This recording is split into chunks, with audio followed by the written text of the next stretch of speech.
Welcome to Screw the Commute, the entrepreneurial podcast dedicated to getting you out of the car and into the money, with your host, lifelong entrepreneur and multimillionaire, Tom Antion. Hey everybody, it's Tom here with episode 216 of Screw the Commute podcast. We got Elena Evangelo. Wait till you hear this. I mean, this lady has been on the cover of Time magazine. Elena's work as an actress. She's, I'm getting a hernia lifting up her resume that she sent over. My gosh, she's been around a long time doing this to high levels, including films and network shows. She's on a Netflix movie on Motley Crue. Listen, look at this list right here. This is just a couple highlights. Shameless, The Last Ship, Castle, NCIS, Justified, Revenge, Body Approved, G.I. Joe, House, CSI. Oh my goodness. And plus that, she shot over 100 commercials and print campaigns. So, I mean, I haven't been so excited about a guest since I was at a Hollywood party and Fran Drescher was starting to get into a fight with somebody. So I'm thrilled to death to have her here. I'll introduce her formally to you in a minute. Hope you didn't miss episode 215. That's sample flash briefings. You'll hear me on Amazon shortly in their flash briefing section. I started off with public speaking tips, and then we're going to expand to protection dog tips and internet tips and all kinds of different flash briefings where you can grab little quick things on your Alexa app or your Echo devices. So watch for that. And hope you didn't miss our automation book we've been giving away. It's a $27 ebook. It's called How to Automate Your Business. And it's helped me. Just one tip in this book has saved me 7.5 million keystrokes, allowed me to handle 150,000 subscribers and 40,000 customers without pulling my hair out. So grab this at screwthecommute.com. It's a freebie for listening to this show. Screwthecommute.com/automate free. Screwthecommute.com/automate free. Now, our podcast app is in the App Store. It does all kinds of cool stuff that you'll never figure out in a million years. So what did we do about it? We made screwthecommute.com/app, that's APP, and we've got all these screen captures and ways to show you how to use all the fancy features so you can take us with you on the road. All right, our sponsor is the Internet Marketing Training Center of Virginia. It's a distance learning school which teaches legitimate techniques to make a great living either working for someone else or starting your own online business. Or, hey, why not do both? I have been doing it since 1994 when the commercial internet started. This is the true lifestyle business. So check that out at imtcva.org. And if you're law enforcement, first responder, or military, we've got extremely big scholarships to help you out to thank you for the things you do for us. All right, let's get to the main event. Born and raised in Manhattan, Elena Evangelo is an actress, writer, and filmmaker. She's a graduate of Vassar College with a BA in English and French.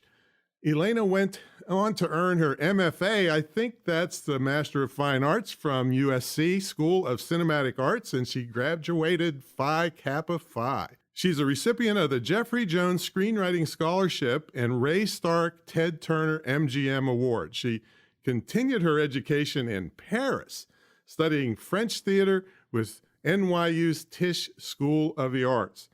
Currently, Elena is directing and co-producing L.A. Muse, and I'm going to let her explain what it's about. In addition, she's directed shorts, ads, and book trailers, including the New York Times bestselling author Kimberly McCrate's Where They Found Her. She also teaches acting at Warner Laughlin Studios and is a published poet and is in pre-production for a feature-length film. Listen to this. Show Pig. All right, Elena, are you ready to screw? Let's do The it. Commute. I got to be extremely careful with you because I saw you on YouTube kicking butt on 4 guys trying to kill you and chop your finger off in that movie Siren. I am formidable. I am a force to be reckoned with. I am not going to mess with you at all. I'll tell you what. But I will thank our sweet friend, Patricia Kara, for introducing us. She's the fine number 9 on Deal or No Deal. And, always a 10. Yeah, and it looks like we got like a new Three Amigos or something going. Every picture I see is you and Patricia and Leah, I think is her first name. Leah wasn't it? Yeah. Yeah, so she'll be on here one of these days too. So tell us what you're doing now, and we're going to take you way back and see how you came up through the ranks, and we're going to ask you business tips for this type of business. And of course, I want you to explain L.A. Muse, because I really couldn't understand it. Okay, I'll start there then. LA Muse is a feature-length doc, and as most documentaries, it takes a long time because it basically follow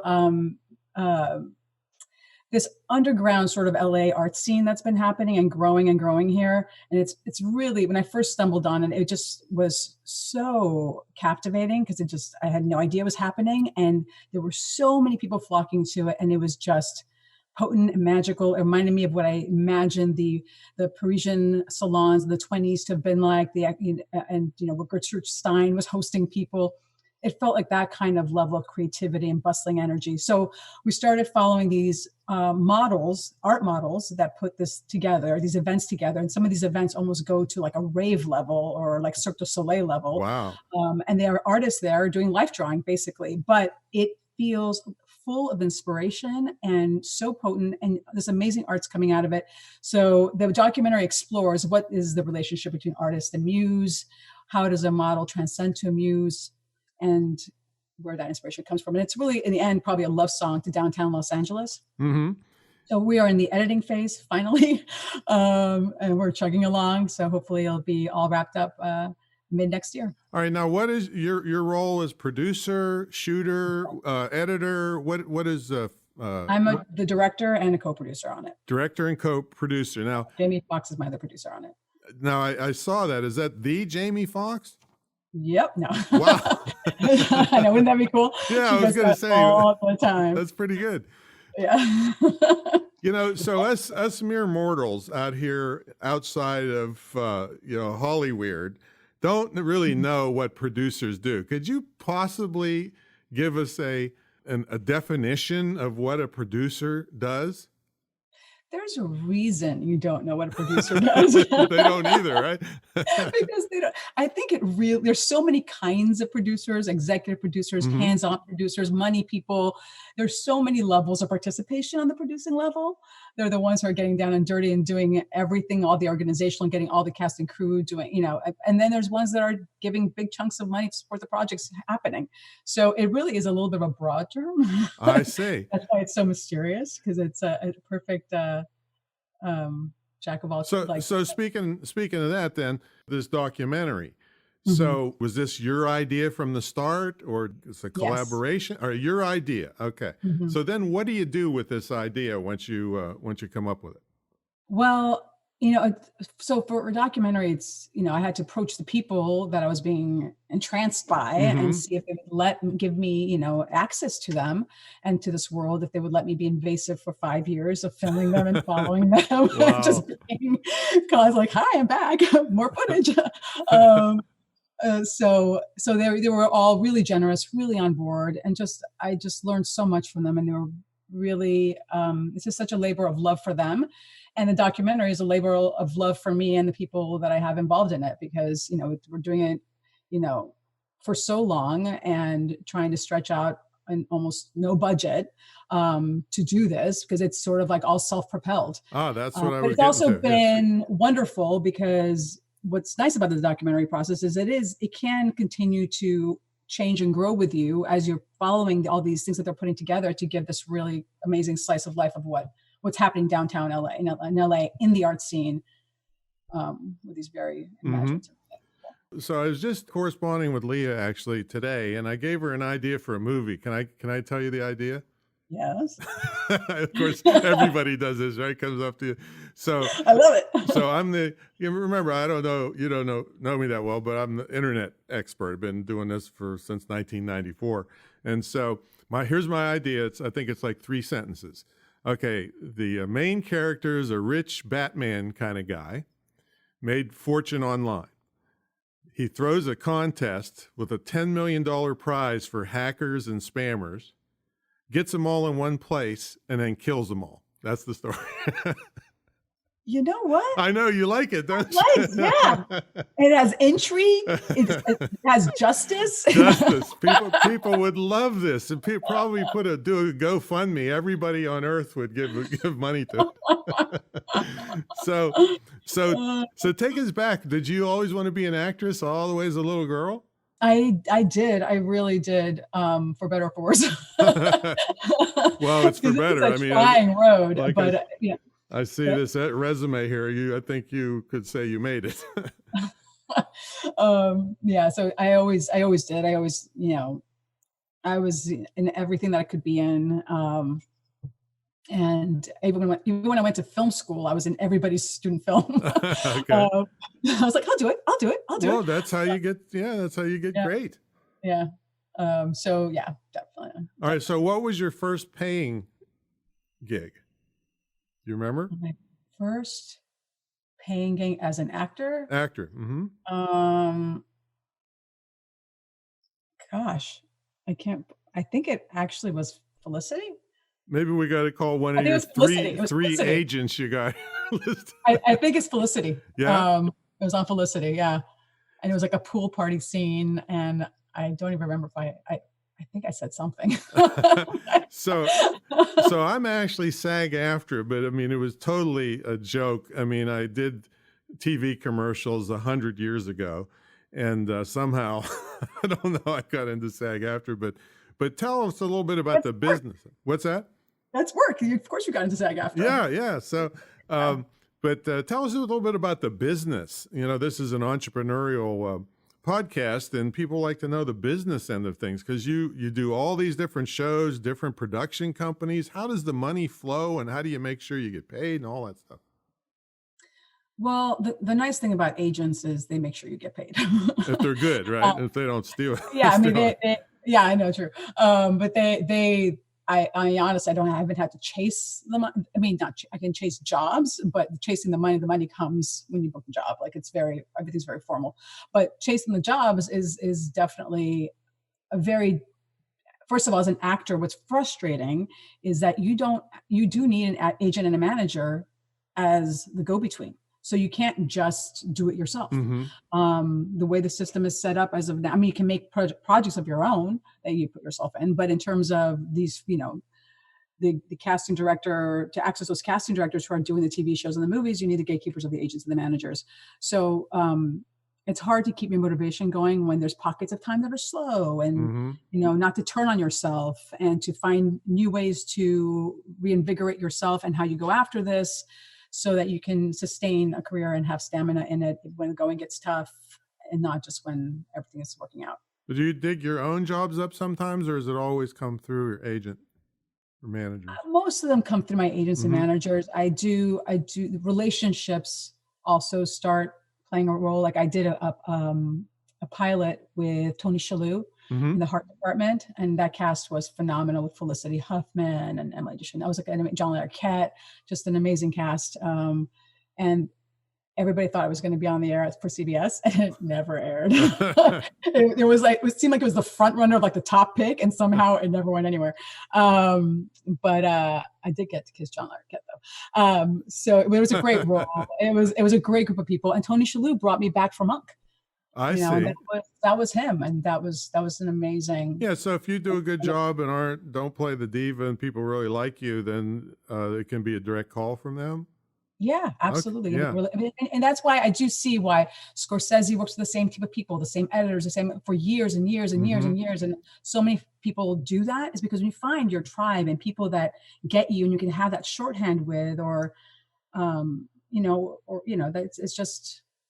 it's really, people don't want to let that go. Being nice. I mean, seems like being nice and being on time and being professional seems like it would be a good idea to me. I don't know. I'm not. Oh yes, and I've seen a lot of not nice as well. Yeah, that's what I mean. And I have I have something in development out there with a big production company, and they told me they said, Tom, we really love the show, and they took me all over town and shooting the sizzle reel and all this stuff, and they said, we really love the show, but don't quit your day job.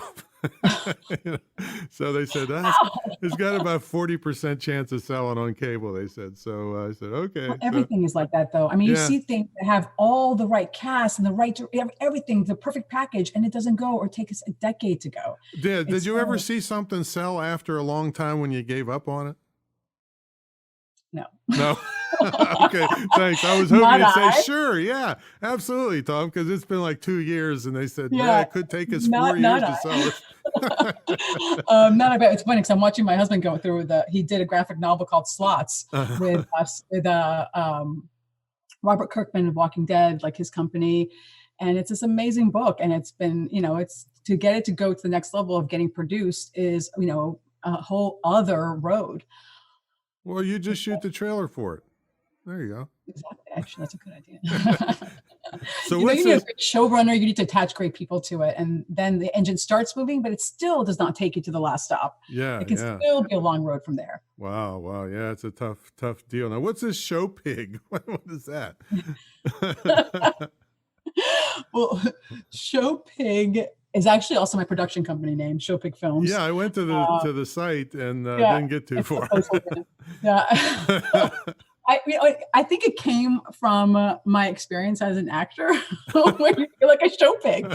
Honestly, there's something about it. Yeah, well, you're not fat, all right. So I don't know how that came about. I just feel like you're just you're doing your song and dance and hoping people will like it and move on to the next competition. It's just, but it's also something about making teasing and not taking this all so seriously too. Okay. But there is something about it that is soul sucking and also amazing. It's like this duality of just being like the greatest love and also really painful at times, because it's inconsistent and it comes and goes, and you have only so much control. So when things are going great, you're like, can I sustain this? Right. And then there's always those dips in anything, in any career. All right. Now, as long as you've had this really nice career, you've had to run into the casting couch kind of thing, haven't you? Not that much, honestly. Well, maybe not that much, but I mean, it occurs, right? It's still dangerous. I know people have some stories that are really difficult, like really upsetting. And certainly all the things that I've read that people have experienced, I have fortunately never been in a situation. I mean, I think there's a couple of times, but I saw it coming and I just pivoted out of it. Right. People weren't as aggressive so it was really so minor. What would you suggest if some young person was wanting to go to Hollywood, what to watch out for? Well, I really think that, first of all, you never meet people anywhere but in a professional setting. Mm-hmm. Sometimes people might be like, hey, let's just meet, come to my place in my, that sort of thing can be a trap. Maybe not, but I mean, I have had managers in the past who worked out of their home.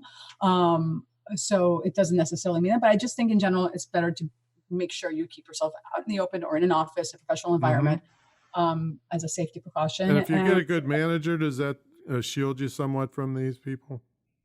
It definitely does. But I do think, the biggest thing is to be, if something feels a little tiny bit off, don't risk it. Mm-hmm. There's always something else coming. For yourself, leave, or say, hey, come up with something that you need to make to pivot out of it. Because in the end, you have to trust your gut. So like there's one time I was doing an audition and the casting director, it was like some Romeo and Juliet sort of thing. And he actually kissed me in the audition. I'm like, what? That's not part of the script. Wait. And that's kind of like, but I pulled away, I disengaged, I thank you so much, and walked off. Yeah, I guess it's it's harder when you're trying to get your first couple jobs and the rent's due, and there's probably a lot of pressure on people. Yeah, and it's shocking when somebody crosses a line like that. Like I immediately recoiled, but it was so just surprised at first, like what is happening. So, and that was ages ago, but in general, I do think you can feel it when something is off, you know it in your gut. But again, it's all very tricky. Some people are really slick. But see, if they would have seen you in Siren kicking butt on all Yeah, four guys at once, they would have never tried that. No, I probably look at him from an arm lock or Hey, so tell me about the prep for that, if you can recall. That was in the days of fights. It's fight scenes basically. So did you like work out? Did you have special training? That was ahead of its time in terms of, it was one of the first like web series. It was so long ago. It was, the director and some of the people I knew that were involved in it and acted in it were really well versed in the martial arts and Aikido especially. And so they taught me the things that I was supposed to be doing. But I was a gymnast, so I really okay, yeah, because you were running away from this guy with his shirt off, and you did a cartwheel in the middle of it. Yeah, really exciting cartwheel. It would have been better if I did like a triple backflip. But you had me. I'm telling you, they were going to cut your finger off, and then the episode ended, and I'm like searching YouTube. Where's the next one? That's so funny. I met my husband on that web series, so that was oh, well, there you go. All right, so I'm looking at this big long list of credits of yours, and massive. Tell me what work you're most proud of. What work I'm most proud of? I should have had an answer for this. Honestly, I really love. And don't say the one in the theater. The first listing. I know you were going to say theater. He's not going to be able to resist that one. for those of you listening, it's. But it was actually Nice was an amazing time because it was a collective of 20 or so women putting these these pieces together. We all wrote them together. We put them together, and we performed it. It was really actually an amazing time. Well, wait a minute. I got to tell people what we're talking about here. I'm not going to say the actual title because I'll have to make the episode explicit on iTunes. I may have just said it. So that's all right. So it says nice boobs, put it that way, but more slang for that. I can't believe that word is explicit. Wow. Well, you just have iTunes. Yeah, it makes sense. Yeah. Okay. so I saw that. I'm saying, wait a minute. It was, we actually had T-shirts that were made, and had a lot of people were like, "Yeah, you really shouldn't wear that." So is that your most proud moment? No, actually, I actually really loved being part of The Dirt. I love music. Yeah, The Dirt is the Motley Crue. Is that considered a documentary? No, it's a feature on Netflix. I know, but I mean, is it? I thought the first opening scene said this is a true story.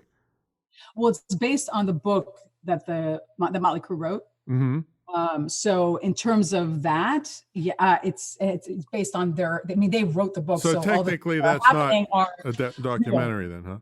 No, it can't. No, not that one. Okay, so it's basically a feature film based on the book that Motley Crue wrote. Yes. And so, what did you like best about that? It was it's shot in New Orleans. Okay. It's shot in New Orleans. It was such an amazing cast and crew. The energy on the set, from the wardrobe, every department, everyone was so happy to be there and to be involved in this, that it had particularly an amazing quality to it.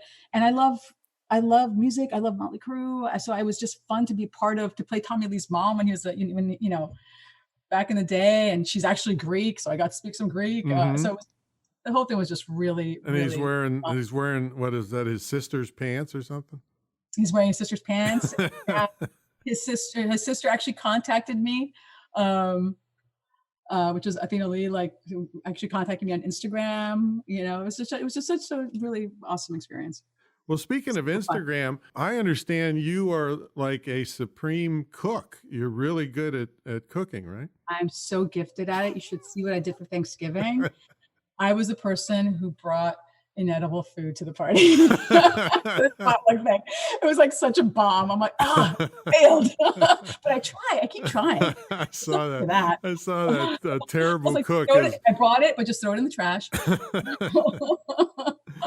Oh man. So how did you meet Patricia?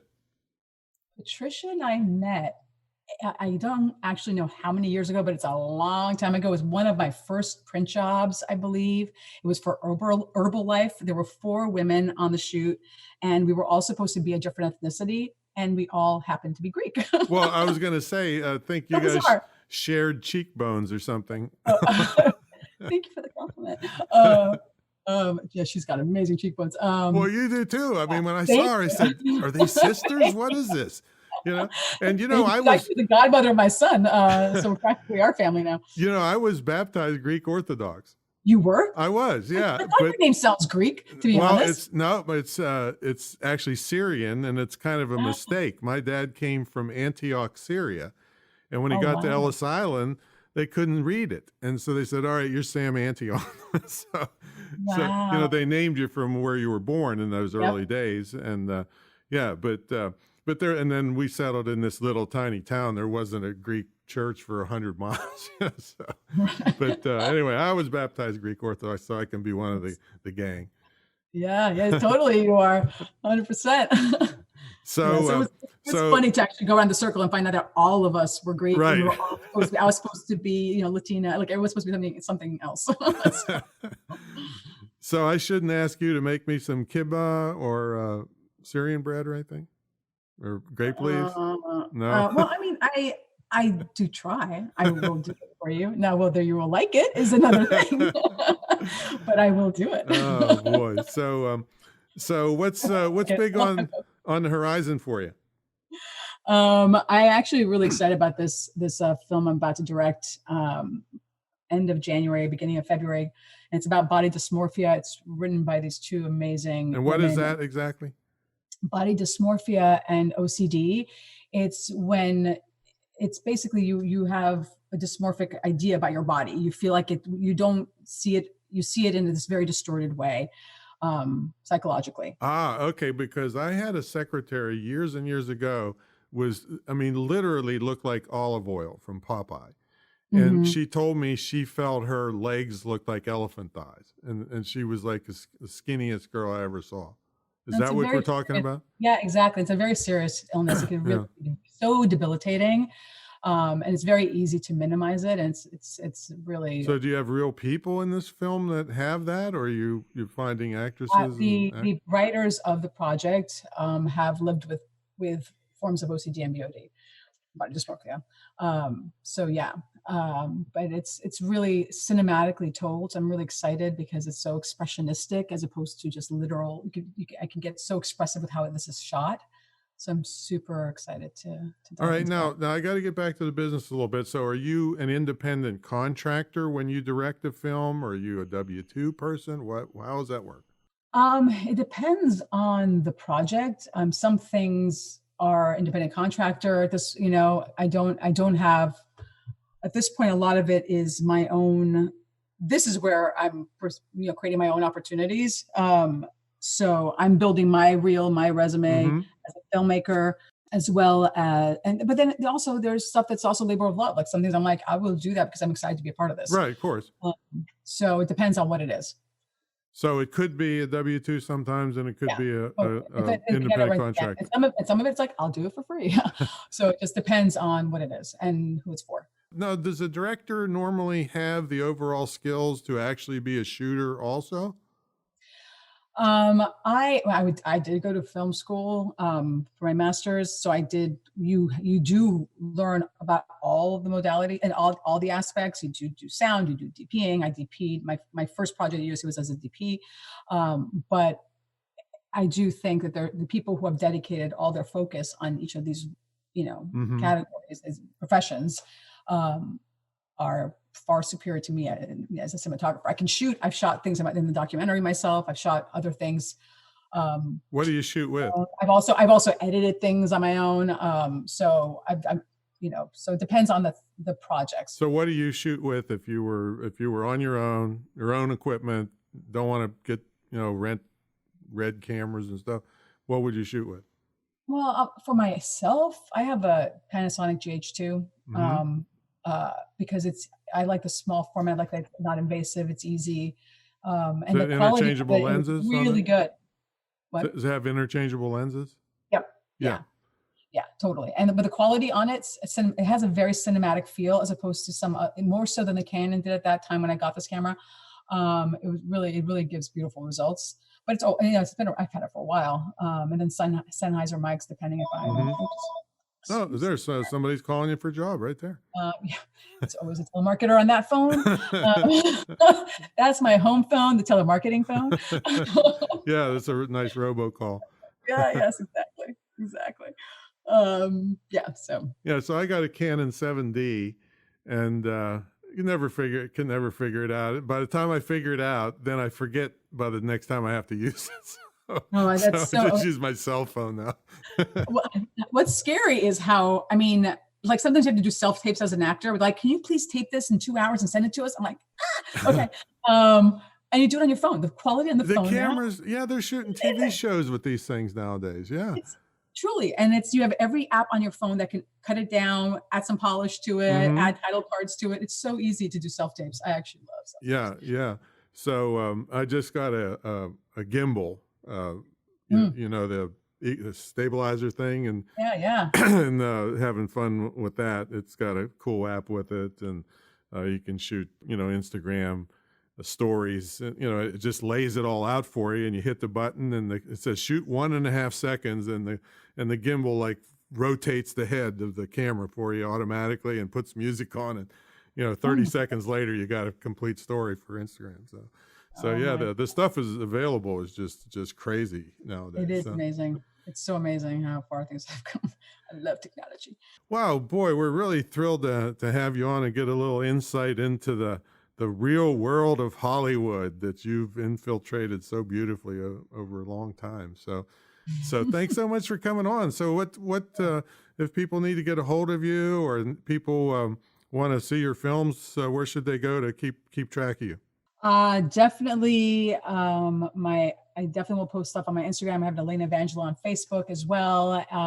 Let's spell it. Let's spell it for them, and we'll have it in the show notes too. But go ahead and spell it. ElenaEvangelo.com is ElenaEvangelo.com, and there's also the Facebook page name is the same. And I also have a web series I'm putting together as well that will have some really great actors in it, coming out also right around March or so.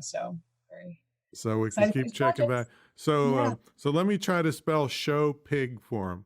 Wait a minute. Okay. So when can we go to there and see something at that site? Yeah, Show Pig, I wanted to have some more material on it before I good idea. Really built this thing out. So when this web series happens, that Show Pig is going to be up and running fully. Well, beautiful. Well, thanks so much for coming on, Elena. We really appreciate it. And it's not our usual fare of just people selling widgets, but very, very interesting. And you've had a long career. It kind of reminds me, who's that one lady that was a soap opera that's been around? Susan Lucci. Susan Lucci. There you go. Is she Greek too? No. I think she must be Italian. Yeah, you got her beat. You know what? I'm gonna make a pledge right now. I'm never having her on this show. I'll have you and Patricia. When she calls you tomorrow, you'll be like, I take that back. Let's cut that part out. Wait a minute. Where's that? She's on my show next. Where's that recording of Elena somewhere? I lost it. I don't know.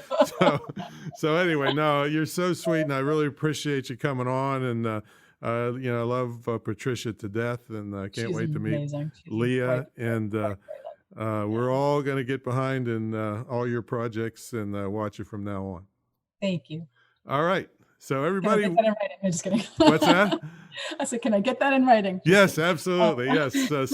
Send a request to my Juneau, Alaska office. Yeah, we'll get back to you. Don't call us. Thank you so much. See, I can tell you to keep your day job because you're actually doing this stuff. But it'll be a while before I hit the Hollywood streets, that's for sure. So thanks so much, and we'll catch everybody on the next episode. See you later.